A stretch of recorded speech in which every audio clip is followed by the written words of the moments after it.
வந்து வேணும்னு கேட்பாங்க. எந்த பொருளாத பணமாதாலும் சரி, சொத்து தாலும் சரி, வேணும்னு ஒண்ணு மட்டுமே போதும் அப்படின்றாங்க. அதுதான் அன்னதானம். நம்மளுடைய விஜயகாந்த் ஐயா வந்து நிறைய உணவுகளை போட்டு நீங்க பாத்தீங்கன்னா நம்ம சென்னையில கோயம்பேடுல அவருடைய சமாதி அது வந்து மாறி இன்னைக்கு வந்து பாத்தீங்கன்னா கேப்டன் கோயில் ஆயிடுச்சு. டெய்லி வந்து அவர் வந்து சாமி தரிசனம் பண்றாங்க.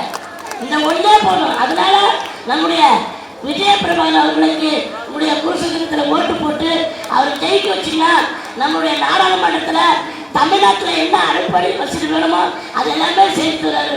அதெல்லாம் மக்களே மிஸ் பண்ணாதீங்க.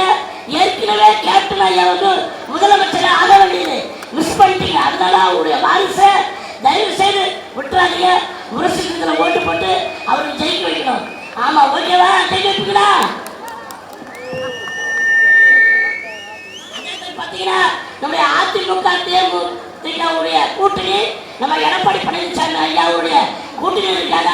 தயவு செய்து நீங்க வந்து புரட்சில போட்டு வெற்றி பெற்றீங்கன்னா நம்முடைய விருதுநகர் சிவகாசிக்கு என்னென்ன வசதி வேணுமோ எல்லாமே செய்வீங்க. ஓட்டு போடுவீங்களா? ஓகே. செய்திகளை உடனுக்குடனும் துல்லியமாகவும் தெரிந்து கொள்ள சப்ஸ்கிரைப் பண்ணுங்க.